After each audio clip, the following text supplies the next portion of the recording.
I was 13 when I first got access to a computer. My parents bought me a Macintosh in 1984 when I was 8 years old. I was in 6th grade. I learned to code in college. Freshman year, first semester, intro to computer science. I wrote a program to play tic-tac-toe. I think it was pretty humble beginnings. I think the first program I wrote asked things like, what's your favorite color?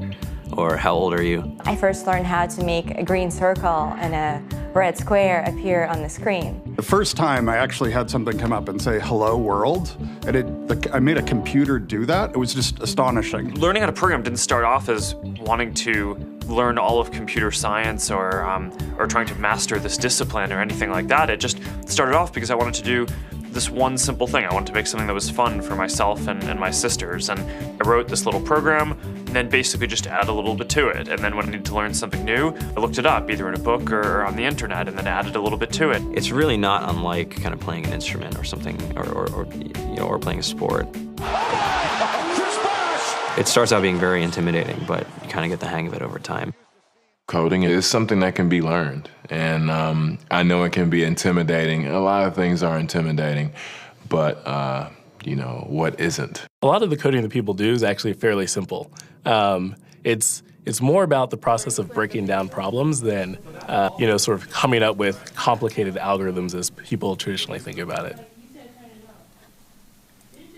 You don't have to be a genius to know how to code. You need to be determined. Addition, subtraction, that's about it. You should probably know your multiplication tables. You don't have to be a genius to code. Do you have to be a genius to read? Even if you want to become a race car driver or play baseball or build a house, all of these things have been turned upside down by software. What it is, computers are everywhere. You want to work in agriculture?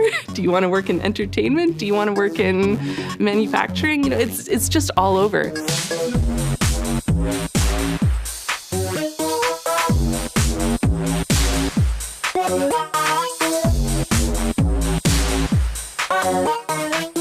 Here we are, 2013. We all depend on technology to communicate, to bank, information, and none of us know how to read and write code. When I was in school, I was in this after-school group called the Whiz Kids. And when people found out, they laughed at me and, all these things. And I'm like, man, I don't care. I think it's cool. And, I'm learning a lot. And some of my friends have jobs. Our policy is literally to hire as many talented engineers as we can find. The whole limit in the system is just that there just aren't enough people who are trained and have these skills today. To get the very best people, we try to make the office as awesome as possible.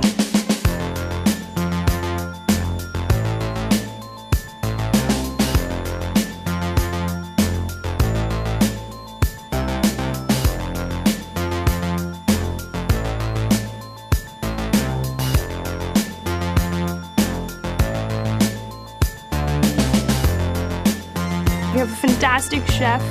Free food. Breakfast, lunch, and dinner. Free laundry. Snacks. Even places to play and video games and scooters. There's all these kind of interesting things around the office and places where people can play or relax or go to think or play music or be creative. Whether you're trying to make a lot of money or whether you just want to change the world, computer programming is an incredibly empowering skill to learn. I think if someone had told me that software is really about humanity, that it's really about helping people by using computer technology, it would have changed my outlook a lot earlier. To be able to actually come up with an idea and then see it in your hands and then be able to press a button and have it be in millions of people's hands. I think we're the first generation in the world that's really ever had that kind of experience. Just to think that you can start something in your college dorm room and you can have a set of people who haven't built a big company before come together and build something that 1 billion people use as part of their daily lives is just crazy to think about, right? It's humbling and it's amazing. The programmers of tomorrow are the wizards of the future. You're going to look like you have magic powers compared to everybody else. I think it's amazing. I think it's the closest thing we have to a superpower. Great coders are today's rock stars. That's it.